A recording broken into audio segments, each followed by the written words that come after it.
Isang masayang pagbati na may ngiti sa aking mga labi. Naghahanap ba kayo ng makakatuwang sa pagre-review ng inyong anak? Meron yan sa DepEd. Ang ETUlay online tutorial ay libre at handog ng ating kagawaran sa pangunguna ng OUA ICTS EdTech. Ito ay isang proyektong makatutulong sa mga mag-aaral, katuwang ang mga magulang o kasama sa kani-kanilang tahanan para masagutan at maunawaan ang mga modules. Hangad din ng programang ETUlay ang matulungan ang ating mga guro sa kanilang mga blended learning classes. Ang ating ETUlay ay mula kinder hanggang senior high school. Bukod sa academics, meron din tayong mga special programs gaya ng All is Wellness, Reading and Math Remediation, Storytelling, Mommy Tech Talks, Classes sa Gramatika, Speech Class, Financial Literacy, at marami pang iba. Pinalawig din ng ETUlay ang ating Alive program para sa mga mag-aaral mula grade 1 hanggang grade 3. Gayon din ay mayroon tayong ALS program at SPED tutorials na makasisigurong makakamit ng lahat ang inclusive education. May SPED hotline na rin para sa inyong mga katanungan patungkol sa special education. Kaya, subaybayan mula Lunes hanggang Biyernes, mula 9:00 ng umaga hanggang 7:00 ng gabi ang ating ETUlay. Sa ating pagtutulungan, maiaangat natin ang bawat isa. Ating itutulay ang pagkatuto upang di mapigil ang pag-aaral ng kabataang Pilipino. Itulay natin ito, sulong edukalidad.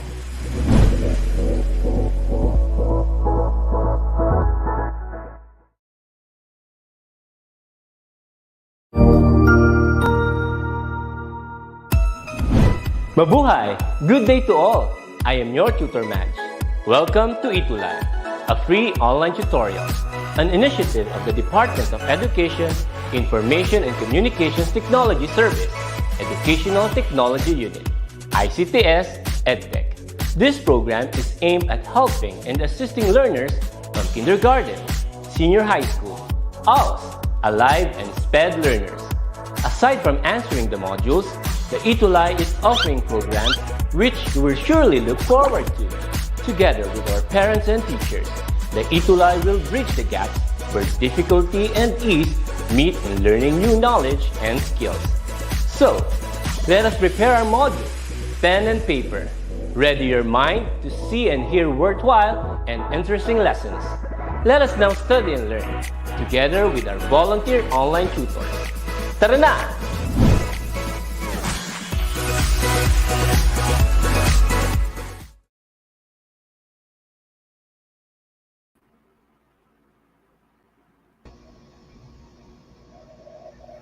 Ayan. So, again, good afternoon po sa ating mga learner researchers. Good afternoon po kay Direk and together with my co-tutor here, Tutor Arlene. Yan. So, how are you naman po, Tutor Arlene? Hello. Magandang araw sa inyong lahat. Siguro nagtataka sila, no, Tutor Arlene, kasi medyo maaga tayo today. So again po, medyo nabago ang ating time slot. Papapanood niyo po kami ng mas maaga from 4:40 up to 5 p.m. Again, so we are now in quarter 3, week 2 ng inquiries, investigations, and immersion. And we will be having our topic for today, which is about identifying the problem and asking the question. So, kung mapapansin nyo, no, parang medyo iba ata ang aura namin ni Tutor Arlene ngayon. So, still, we are celebrating ang National Arts Month. Tama ba, Tutor Arlene?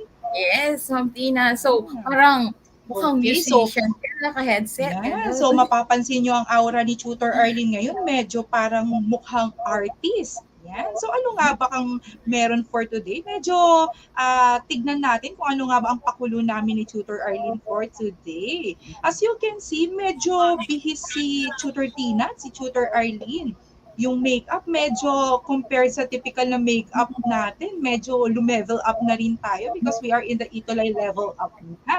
So gusto kong hulaan ninyo, dear learner researchers, kung sinong artist, specifically a singer, ang pinoportray namin ni Tutor Arlene for today. Yan. So, umpisahan natin. You can type sa Sino ating nga ba, comment box Tina? kung sino nga ba ang pinoportray namin ni Tutor Arlene for today. Ready na ba kayo? I believe ready na si Tutor Arlene. Tama ba, Tutor Arlene?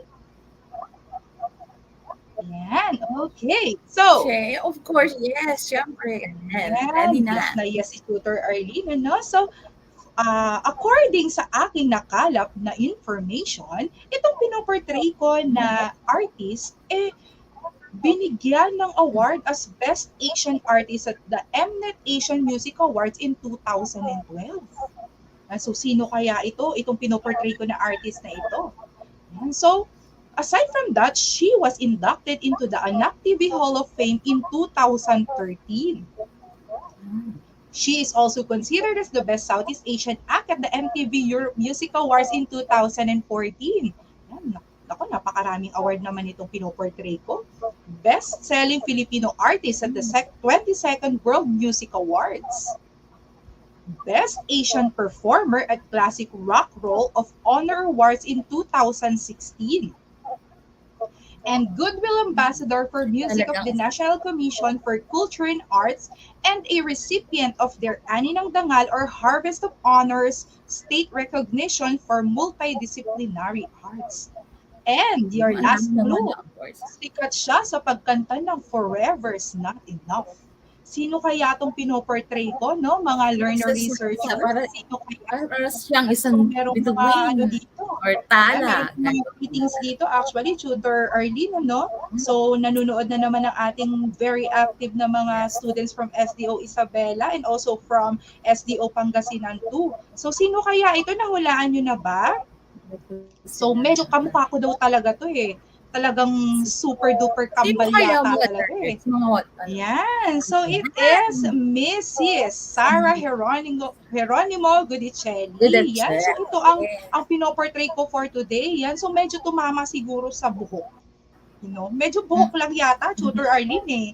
Yan. So how about si Tutor Arlene? Sa boses din, narinig na sa katang boses daw. Yeah. So thank you so much, Tutor Arlene, for lifting me up. Course, dahil siyempre. sabi niya, yan, sa boses din daw. Nag-concert pa nga kayo ng Valentine's. So, yan. So siguro pwede pwede nyo akong i-stalk na lang sa Facebook para malaman niyo at marinig ang voice ko. So siguro kasi medyo wala akong tulak kabigin dito eh. Pero medyo hawig yata no, Tutor Arlene? Okay, so si Tutor Arlene naman kaya, ano naman kaya ang pinoportray niya? So as you can see, si Tutor Arlene medyo hawik na hawik talaga dito sa artist na pinoportray niya. Yan, so clue nyo, siya ay tinaguri ang Asia's Songbird. Yan, so sino kaya itong pinoportray ni Tutor Arlene? Yan, so tignan natin, baka may mga comments sila, no? So medyo delay ata ang aking isang gadget dito. So nahulaan nila si Sarah Geronimo according to Joseph Conrad Bulaklak. Yan. So sino kaya itong kamukha naman or pinoportray nito ni Tutor Arlene? Yan. So ready na ba kayo sa ating pa-reveal? Yan. Naku, pak na pak, Tutor Arlene. No? Makikita natin yung, sige nga, Tutor Arlene, bigyan mo nga kami ng aurahan ng mga ganyan. Yan. So, Asia Songbird, si Regine Velasquez, alias. Okay, so this is our look-alike na. Ating, yes, mga ka-look-alike or wannabe na mga pinoportray natin na artist bilang paggunita pa rin sa ating National Arts Month. Yan. So, kudos po sa ating mga Filipino local singers na talaga namang makikita natin, no? Nandun sila sa moment na international na din sila. And so, for that, nakaka-proud naman po na maging isang Pilipino. Napaka-husay talaga ng mga Pilipino. Kahit saan mo dahil niya, Tutor Arlene, no? Talaga namang nag-excel. Okay, so before we proceed now, so to our main topic, gusto lang po namin bigyan ng masigabong palakpakan and congratulations again sa ating mga masaliksik na Cutie of the Week. Yan po sila. Sila po yung mga bibigyan natin ng masaliksik na Cutie of the Week natin, yung week 1. Yan. Sila Bea, dalawang Bea, Christine Tobia, and Ina Rosel Sevilla. And also, kudos po sa Horacio de la Costa High School. Yan, kasi isa po sila sa mga schools talaga na napaka-active na nagbigay or may mga representatives talaga, Tutor Arlene, no, na nagpasa doon sa ating Google Drive link ng kanilang mga output sa learning task to natin last week. Yan, again, congratulations and keep on participating, learner researchers, para naman sa susunod na ating episode, yung mga pangalan naman ninyo at pangalan ng school naman ninyo ang mababasa natin dito. Okay, for today, we will be unlocking different learning objectives such as, first, define inquiry and statement of the problem. Then, discuss the elements of the conceptual framework. And the last is compose a research hypothesis. So, ready na kami ni Tutor Arlene na i-unlock itong ating mga learning objectives. Therefore, are you ready na din ba? So I believe ready na kayo. Then let's begin by doing this first activity. Direction. Rearrange the letters to form the word or the words being described by each statement. Yan. So una, yan, it's a two-word sentence, no? Ano kaya to? Your clue. It is a statement about an area of concern, a condition to be improved, a difficulty to be eliminated, or a troubling question that exists in scholarly literature, in theory, or in practice that points to the need for meaningful understanding and deliberate investigation. Ano kaya ito? Paki-comment po sa ating comment section. Ano nga ba itong hinahanap natin na words? Yan. So, Tutor Arlene, no, napaka-active na ating mga learner. Yan. So meron po tayo from Joseph Conrad Bulaklak, research problem daw. Yan. So si Joseph, mukhang gusto ni Joseph talaga na mai-include din ang kanyang name sa susunod nating episode. Yan. So kay Pelipina Castro Kulawag naman, research problem. Princess Tumampil, research problem. So tignan nga natin, Tutor, kung ano po ba itong tamang sagot, Tutor Arlene, no?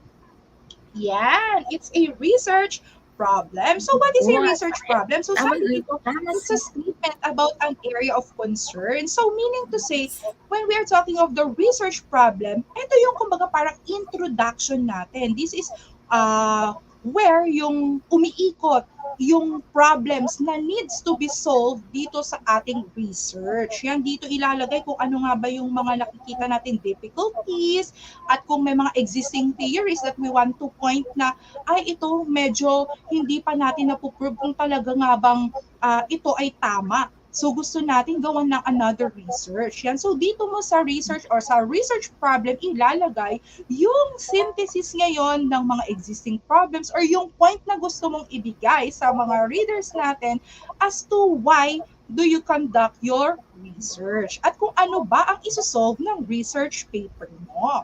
Next, number 2. Yan. So ano nga ba yan? Ano kayang word itong binibigay natin dito? Yan. So, meron kayang makakahula kapag wala pang clue? So, tignan natin. Yeah. Number 2, it is an analytical tool with several variations and contexts that can be applied in different categories of work where an overall picture is needed to come up with the desired goal. So, makukuha kaya ninyo ito? Ano kaya ang inyong perception sa correct answer natin? Yan. So, pakita natin po sa ating comment section. Learners, pakitype po yung answer. Yan. So, meron tayong answer dito, no? From Princess Darlene Tumampil. So, conceptual framework. Ganon din kay Rainier De Jesus. So, conceptual framework. Kay Joseph, ganon din, conceptual framework. Tignan nga natin kung tama sila, Tutor Arlene. Yes, it is a conceptual framework. So what is a conceptual framework? So sabi dito, it's an analytical tool wherein it helps you to analyze different contexts. It is a synthesis of context and even pwede siya doon sa mga review of related literatures natin na synthesize natin to come up with this overall picture na, oh, ito pala ang framework ng ating research. This is about this topic and the corresponding subtopics and ano nga ba yung scope niya? pwede kang magbigay dito ng overview. And so as with the theories or principles na pinagkuhanan mo ng mga concepts para masabi mo na itong research mo is parallel to this specific kind of research. Yan. It is considered as a conceptual framework. And number 3, ano kaya ito? Mahuhulaan kaya ng ating mga learner researchers ito, Tutor RDs? So, ang clue nila, yan. So, it is a statement about an expected relationship between variables or explanation of an occurrence that is clear, specific, testable, and falsifiable. Ano kaya ito, Tutor Arlene, no? So, tignan nga natin ang comments ng ating mga learner researchers. Yan. So, according to Rainier de Jesus, yan. So, si Rainier talagang napaka-active, no? It's a research hypothesis. Yan. So, sabi ni Rainier de Jesus, ito daw ay research hypothesis. Let's check nga kung tama siya. Yes, he is correct. It is a research hypothesis. So what is this research hypothesis ba? So sabi dito is, it's about an expected relationship. So when we're talking of the research hypothesis na tinatawag natin, this is somewhat an intelligent guess. So a guess from what? Na dinidenote kung ito ba or ito bang mga variables mo ay may statistical relationship or significance to one another. Yan. So meron tayo actually 2 types of research hypothesis. We have the null hypothesis and we have the alternative hypothesis. So what do we mean by null hypothesis? Yan. Siguro nare-recall ninyo ang practical research 1 at ang inyong practical research 2 na mga episodes, no, with Tutor JJ.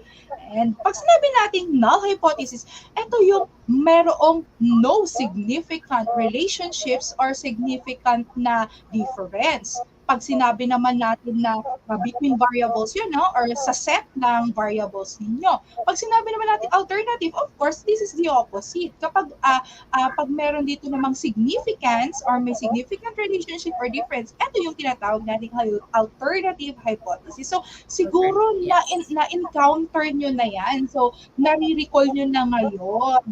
Yan. Okay, so napakahuhusay na talaga ng mga learners. And I believe nakuha ninyo lahat itong mga questions natin talaga.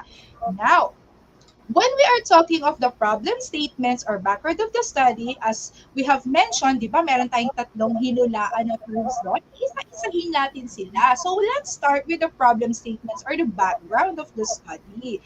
So meron tayong dapat na i-consider dito na mga elements as to how are we going to create an excellent background or a problem statement. Problem statements yung tawag natin doon, yung nandun sa mismong research problem natin. Tinatawag din natin siyang problem statement or simply the research problem itself.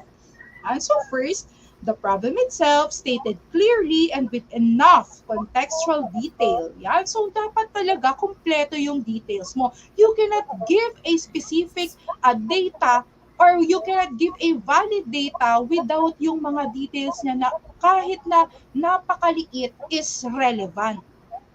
And so, masasabi natin na itong ating background of the study or problem statement ay valid if we have conducted a thorough researching na kung saan i-relate natin yung study natin sa existing na parallel studies. Or we can include here yung mga theories or principles na makakapagbigay sa atin ng enough information at pwede tayong mag-quote rather or mag-cite ng ating mga sources na kung saan ipinapakita dito na yung mga existing na mga concepts na ito ay talaga naman na proof na valid talaga. Yan. So, pwede natin ilagay dito yan. So, dapat talaga clear. Hindi natin paiikot-ikutin ng ating mga readers and hindi natin sila hindi natin sila bibigyan, no, Tutor Arlene, ng chance na magkaroon ng confusions. Kasi gusto natin yung paper natin is i-present sa kanila ng smooth at saka talaga ng organized na manner.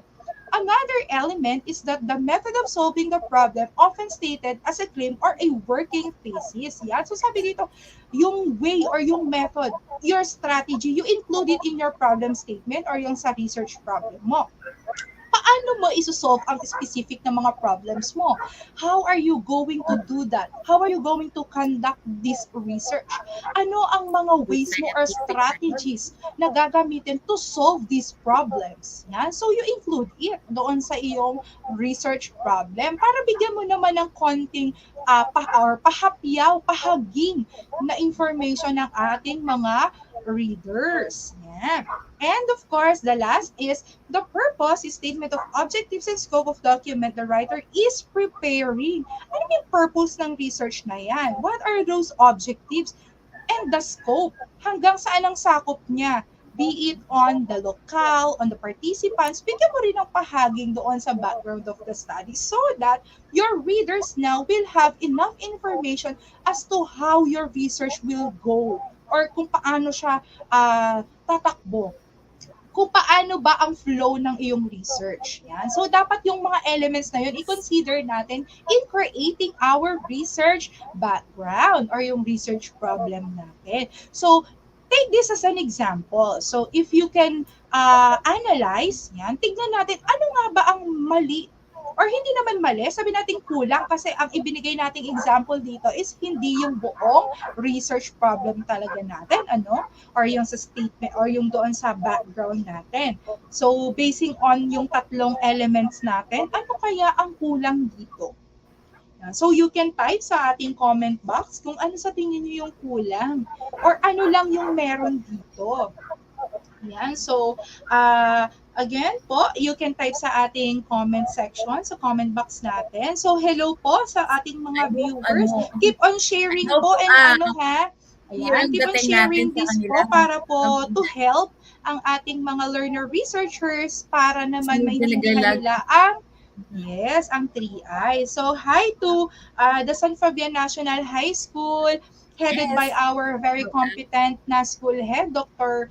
Jesus B. Nazareno, together with our senior high school assistant principal, Sir Rolando G. Mayuba. Good afternoon, sir. And so as with our SDO Pangasinan 2 administrators, headed by our Schools Division Superintendent, Dr. Danilo C. Sison. Hello po. And together with our ASDSS, EPSS, PSDSS, and lahat po ng administrators ng ating division. So, good afternoon po. Yan. So, yan, no? So, sa tingin ko, medyo nahihirapan ng ating mga learners na i-analyze ano nga ba yung kulang. As you can see in here, it just revolves about the malinaw yung problems. dating natin kasi medyo yung signal so, ang pinapacheck ni Tutor Arlene kung malinaw daw ang dating namin sa specifically ang audio namin, paki-comment nyo na lang daw kung okay naman ang aming audio, ang aming screen according to kasi naglalag kanina. Yan, so okay, so malinaw ang dating. yan, so okay, so mapapansin natin dito, it just revolves around the problem. So hindi na binanggit dito yung relevance nitong problem or yung mga review of related literatures na pwedeng makapagbigay linaw dito sa ating problem. Makikita natin dito yung problem lang talaga about yung solid waste management ang ibinigay dito. May kulang. Kumbaga nandun lang tayo sa unang element, wala yung dalawa pang other elements. So again, remember that in creating a background of the study or your research problem, it's a must na i-follow natin yung ating mga elements para naman masabi natin na ang research problem natin talaga ay crafted excellently. Yan. So, I believe talaga namang naisapuso na ng ating mga learner researchers yon, Tutor Arlene. Now, I can say that you are a certified alert and ready to do learning task number 1. So, ready na yata sila. Tutor Arlene, take it away. Okay, so we have the direction for the learning task. Put a heart if the statement is correct and put an X if the statement is incorrect about crafting the conceptual framework. Okay, so the slide, Tina. Okay, so X or heart or X, number 1, or the learning task number 1, that geographical and conceptual frameworks provide evidence of academic standards and procedures that validates the authenticity of the study. Okay, is it a heart or a X? So, paki-message po So, if heart or ano X. natin, no? X mark ba siya or yung heart na picture? Okay, Paki-comment po ano yung natin. mga So, watching makapag-message? from Horacio de la Costa Senior High School is Divine Sofia. Hello, Sophia. Okay, So, paki-comment, no? Kung ano yung answer nyo. Yan. So, according kay meron Divine, it's a ng ano, heart. Yan. So, how about the others? Ano kaya ang sagot nila? Tutor Arlene, no? So, tignan natin kung tama nga ba sila, yes. tutor. Naghihintay nga ako ng ano dito. Okay, so number 1, nag-heart si Divine Sofia Escopete. Okay. Other answers? No, so wait. Okay. Okay, from Joseph Conrad Bulaklak. Heart din siya. Okay. Princess Darlene Tumampil. Heart din ang sagot niya. Okay. So tama. Heart. So the theoretical and conceptual frameworks provide evidence of academic standards and procedures that validates the authenticity of the study. Okay. So, next, number 2, punta na tayo. Number 2, heart or X, conducting a literature review can help you to refine your central argument or hypothesis. Okay. Yan. So, So, paki-comment po sa ating message, comment heart section. or X. Okay, let's see. Sino ang makakasagot? Okay, So, munang makapag-send ng medyo kanyang nadidelay ata tayo, no, Tutor Arlene? So, ito ang isa medyo sa may talagang medyo may difficulty low ng pressure ating yata. distance learning. Oo, Yan. So, kanina medyo may ah, konting ulan eh. kaya nga Tutor Arlene, no, medyo Okay. maulan dito For sa Pangasinan. number 2, Okay, so, heart or check X? natin, Tutor. Ayan. Okay, so the answer is heart. Of course, conducting a literature review can help you to refine your central argument or hypothesis. So, kailangan natin mag-research ng mga related literature. Okay, so review of related literature for our research study. Okay, next. Okay, ayan. May sumagot na si Princess Darlene Tumambil, heart. And Joseph Conrad Bulaklak, heart din ang answer sa niya, message. Okay. And at number 3, in presenting a conceptual framework, you can use whatever way makes the most sense for your work, which can include a flow chart, mind gap, or diagram. So, heart or X, okay? So, send your message. So, Message mag-comment tayo. Okay, Tignan okay. nga So, natin, Tutor Arlene, no? Kung Comment ano yung nila. correct answer. okay. Okay, there. So, number 3, heart. Okay, again, Princess Darlene tumama siya, heart. Divine Sofia Escopete also nag-heart react din po ang comment niya, sagot niya. In presenting conceptual framework, you can use whatever way makes the most sense for your work. So, which include the flow chart, mind gap, or the diagram. Okay. Okay, so dito, no, There. Tutor Arlene, So, no, it's Christine up to you Malianaw, as a also heart researcher. reaction siya. Pink yung heart pa Ayan, niya. Yan. So, it's up to you, no, Tutor Arlene, as a researcher on how are you going to introduce the conceptual framework. So, most of the researchers nowadays, gumagamit talaga sila ng three talaga na techniques, no, yung 3 types na meron silang textual, meron din silang mga pictures, and even yung mga tables and graphs, no, Tutor Arlene, napakagagaling kasi talaga, lalo na ng ating mga Nag-heart learning researchers send din ng ngayon heart sa si pag-craft ng Jasmine kanilang Gamba. research. Okay. Yeah, Siyang so last next, Tutor Arlene. Okay, number 4, heart or X. In creating conceptual framework, you cannot return to your framework and revise it if necessary. Heart or X. Okay, send your comment now. Or number 4, tingnan natin sino ang mauunang magsisend.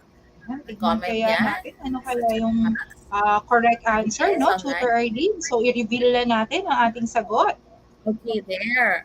X. Okay, of course.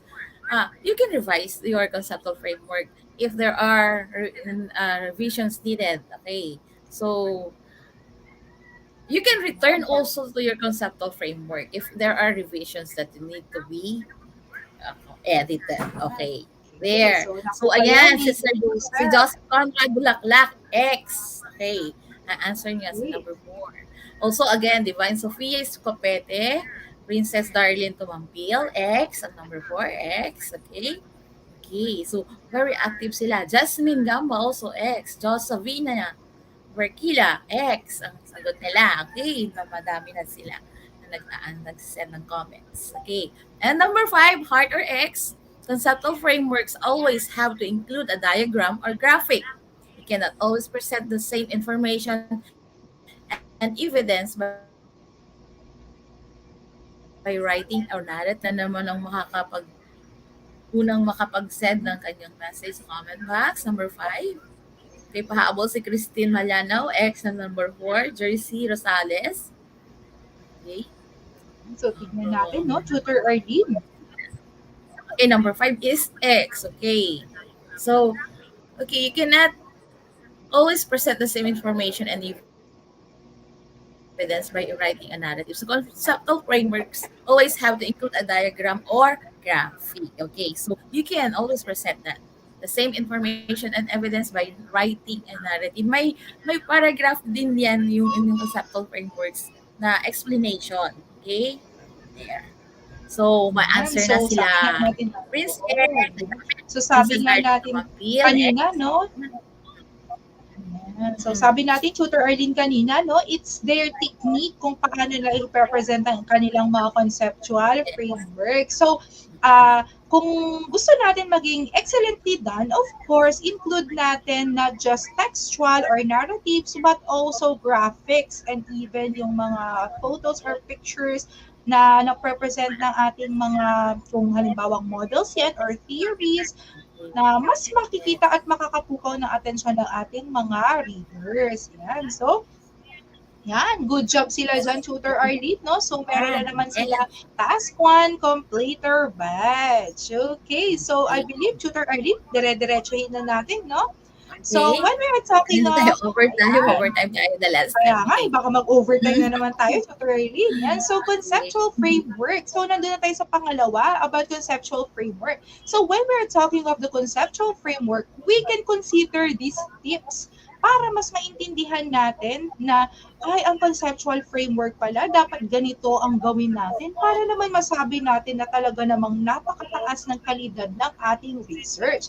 So, first, we can conduct a literature review. Yan. So, pwede tayong magpasok dito ng synthesis ng mga literature review or yung mga research na mga natapos na parallel sa study natin, or kaya pwede tayong mag-insert dito ng mga publications, ng mga journals na sa tingin natin is of big help in providing a concept na gusto natin i-present sa ating mga readers. You can also create a flowchart. So in a conceptual framework, di ba kadalasan makikita tayo, lalo na sa mga undergraduate na mga thesis nila, makikita natin may mga flowchart, no? Tutor Arlene, may mga input, output, process, input, process, output, yung mga flowchart na yan. So pwede natin gawin yan. You can also use dependent and independent variables. Yes, yung mga independent and yung mga variables natin, pwede din natin ilagay dyan. So as you can see, it's up to you talaga no, on how are you going to craft your conceptual framework. Aside from the flowchart, pwede ka rin gumawa ng iba pang mga graphic organizers at na pwede ka rin mag-create ng new model mo doon sa gusto mong ipakita ng mga variables ng iyong research. Then you can also again write a narrative or yung textual form ng inyong mga concepts. Then you can always return and revise.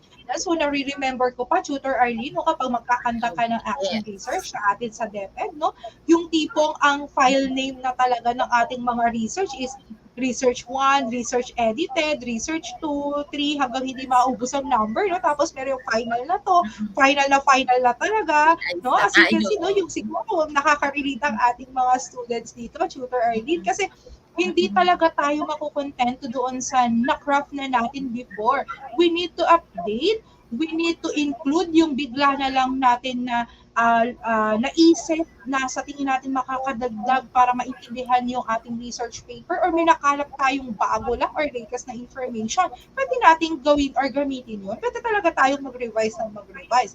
As long as ang ilalagay nating information is talagang relevant sa ating research.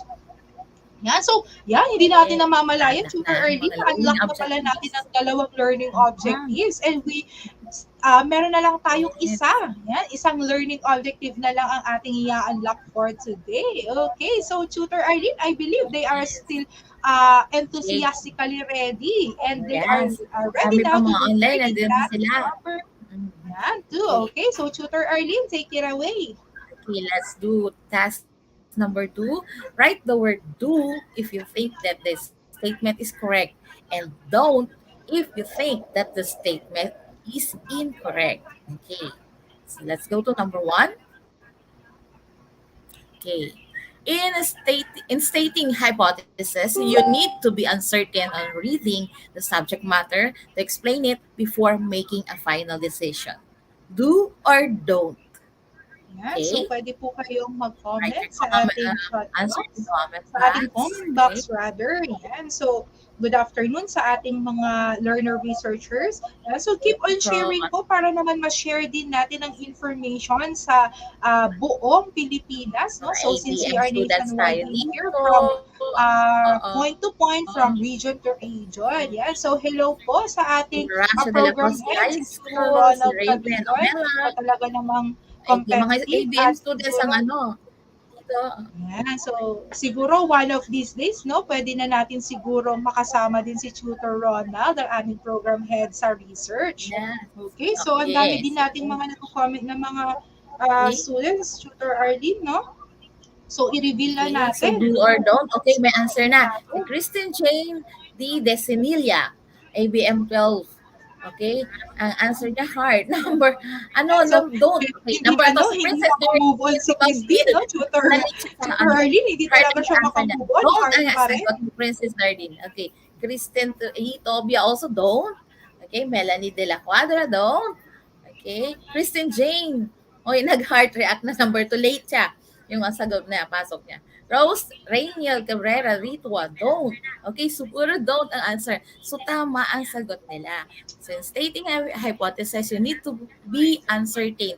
So, the word uncertain, here you have to be certain, of course, on reading the subject matter to explain it before making a final decision.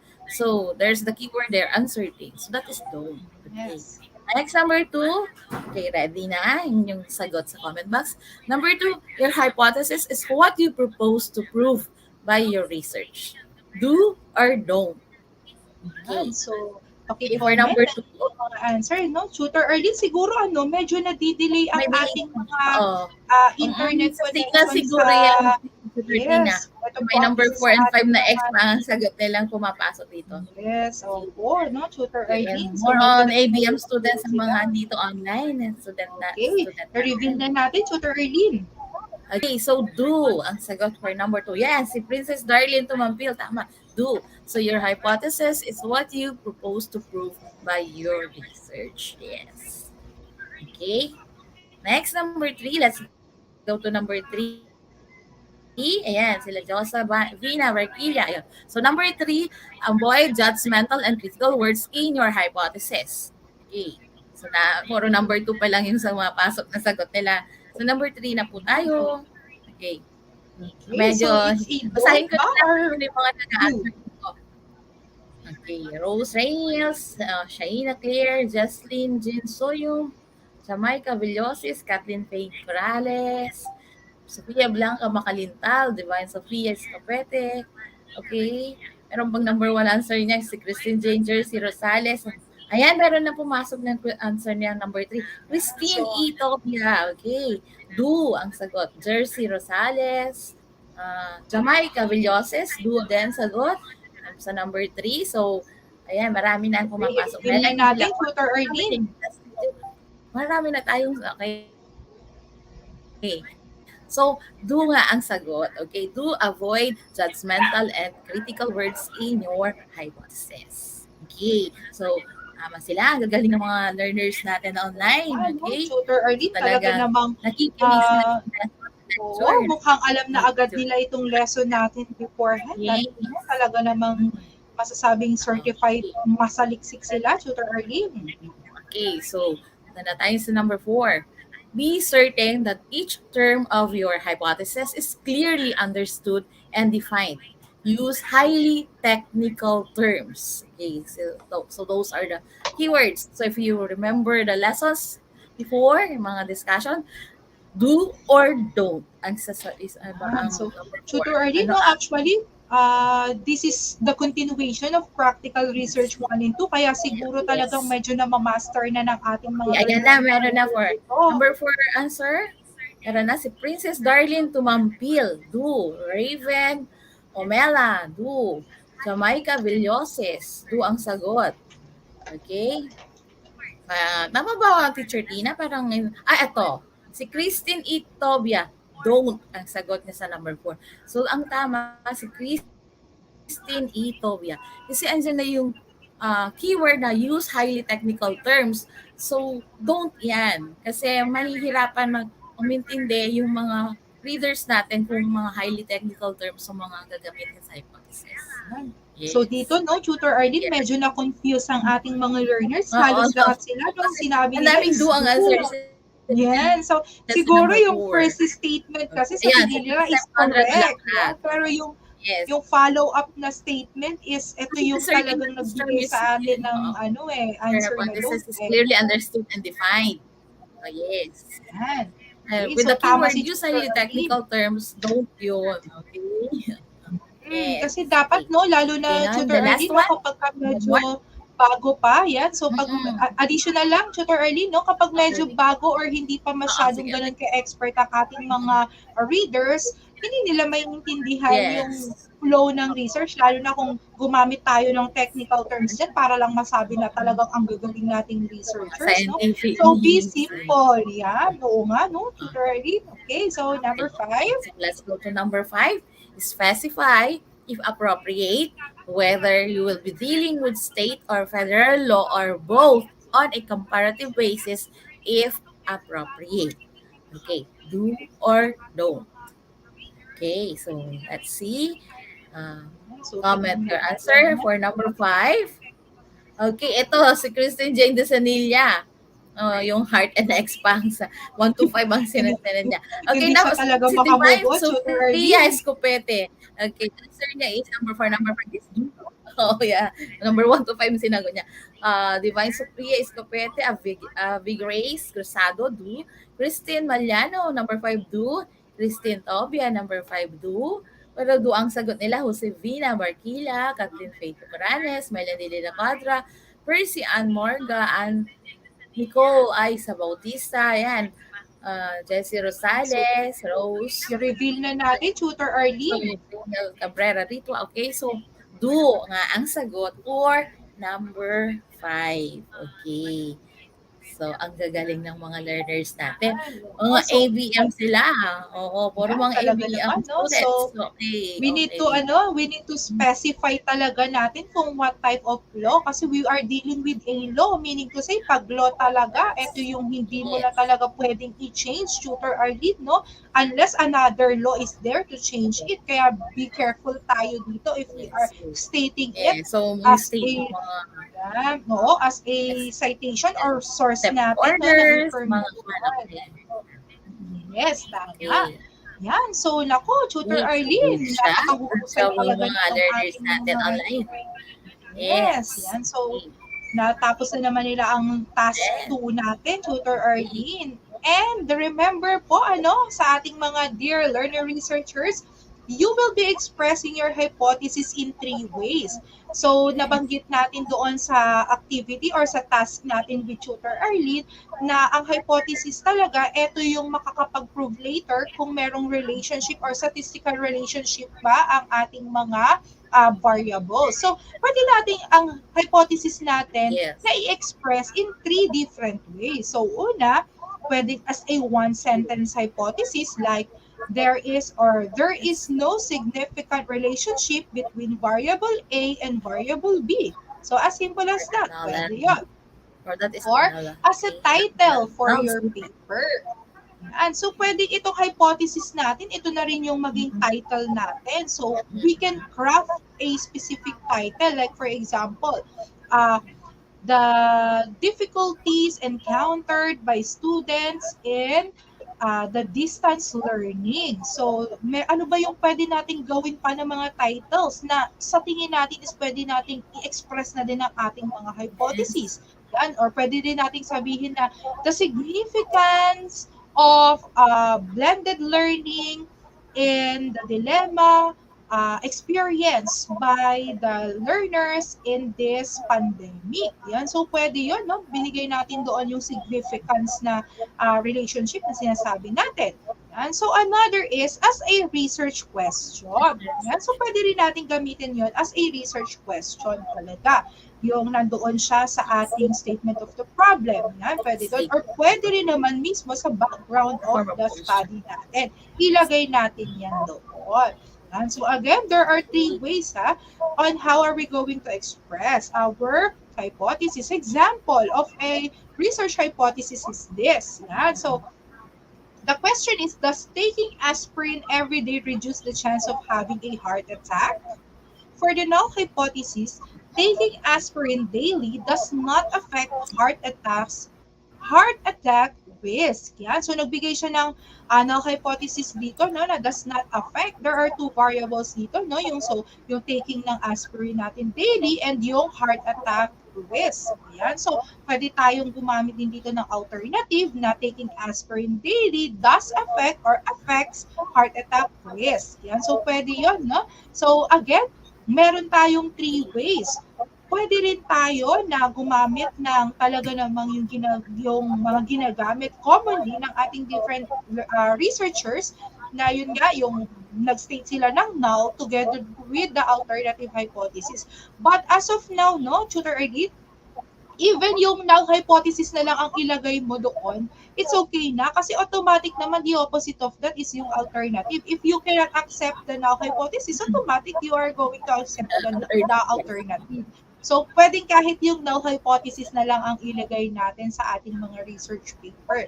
So, in here, sa null natin, sa hypothesis natin, always remember kung ano yung mga variables na ginagamit natin, no? Kasi we cannot do hypothesis or the plural of hypothesis kung hindi tayo familiar sa ating mga variables. It can lead to confusions. Kaya dapat kung ano yung variables natin, i-determine natin beforehand before we craft our hypothesis para naman masundan ng ating mga readers and even yung mismong flow ng ating research paper continuous at hindi magkakos ng confusions kasi magiging tawag dito, invalid ang ating research if hindi maayos ang pagkakakraft natin ng statement of the problem later on. Na kung saan, i-discuss na naman namin ni Tutor Arlene sa ating mga learner researchers next episode naman. So, antabayanan nyo lang yun, no? Yes, next last one. Okay. So, yes. Ito, Tutor Arlene, no? Dahil Yes, siguro research medyo matatapos na ang ating time. Yes. Let's try this, no? Make your research hypothesis. And, yan, directions. Write a statement on the research hypothesis on your chosen topic. So, pwede kayong mamili kung anong topic ang gusto ninyo. So, you give a sample question and you write your research hypothesis. Since we have only a few minutes left, pwede nyo po again i-send, yan, no, Tutor Arlene, katulad ng ginawa ng ating mga learner researchers noong week 1. Pwede nyo i-send dito sa link na ito ang maka-craft ninyo ng mga research hypotheses. Automatic yan, mababasa namin yan ni Tutor Arlene. So, screenshot or paki-take ng photo ang link natin para dito nyo po isasubmit ang output nyo for this. Yan, ito po ang inyong take-home task for this week. Or you can also message us sa messenger namin if you have questions. Tama si Tutor Arlene, no? You can message us direct. Yeah. PM nyo lang kami. So, my name is Cristina Pabon-Serrana Formarejo. Also, our students yan. So, si Tutor Arlene naman is Arlene Rigo Fernandez. And pwede nyo i-search ang aming Facebook account and add us or PM us. Yan. So, pwede kami. Yan. Available naman kami siguro ni Tutor Arlene. O, wag lang yung mga madaling araw. Yan. Or hating gabi. Yan. So, masasagot namin yan ni Tutor Arlene. And we will reply you. Tatry namin ni Tutor Arlene help you check your yan. So, Okay, so good job naman talaga sila, Tutor Arlene, no, na talaga namang natapos nila ang tasks natin for today. Meron silang task 1 completer and task 2 completer badges. So, good job sa ating mga learner researchers for this week. Yes, Na-unlock na naman pala congratulations on namin ni unlock Tutor third Arlene. objective. Yan, ang Okay. ating pangatlong learning Proposing a research objective. hypothesis. Yan. Okay, so I believe na itong mga learners natin Next, ngayon, Tutor Arlene, no, while we are having itong ating mga end part na, is nagka-craft na talaga sila ng kanilang mga research hypotheses at ready na Yes. i-submit doon sa league. Yan. So dahil dyan, bibigyan namin kayo ni Tutor Arlene ng masaliksik badge level 2. Yan, dahil nasa week 2 na tayo at natapos Week yung two, mga yes. tasks natin for this week. Nasa level 2 na kayo. So keep on participating and keep on watching ang ating episodes every So, Friday. see you again So, next week, next lesson. Okay. medyo nabago kasi yung time natin, no, Tutor Arlene, medyo umaga maaga. tayo. Masanto sa agaw ni Esikayon Amin. Yan. So, for the So, references, yan, ito po ang ginamit namin ni Tutor Arlene. Yes. Pwede nyo rin po itong i-visit para mas maintindihan ninyo yung ating mga dinidiscuss dito sa ating episode for today. Yan. And again, ito pong ating official na module sa 3 Eyes from the central office. Yan. So, natapos na naman ang ating episode ngayon, Tutor Arlene, no? So again, upang ang kaalaman ay maging siksik, umaapaw at hitik, tayo ay manaliksik. And research is the key to all problems. Again, I am your Tutor Tina from SDO Pangasinan 2. And your tutor Arlene from San Fabian National High School, SDO Pangasinan 2, na nagsasabing hanggang sa muli, sa susunod na lesson, masantos siya agaw si Katayon Amin. Yan. So, masantos ya agaw. Okay. Araw pa, hindi na tayo nabot ng gabi. Okay. Thank Yes, you. no? Okay, so see you again next week. Thank you for watching. Thank you for watching. And See you please again follow next week. yung ating official Facebook page at Bye. ang ating YouTube channel. Yes.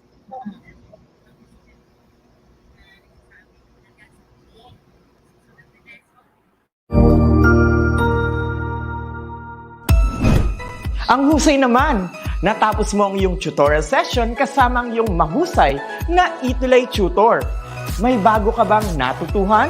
I-share na yan gamit ang hashtag #ETUlayLevelUp. Huwag aalis ha, dahil may susunod pang programa na pwede mo ring panoorin at salihan. Dahil naghihintay na ang iyong mga tutors. Happy learning dito sa ETUlay!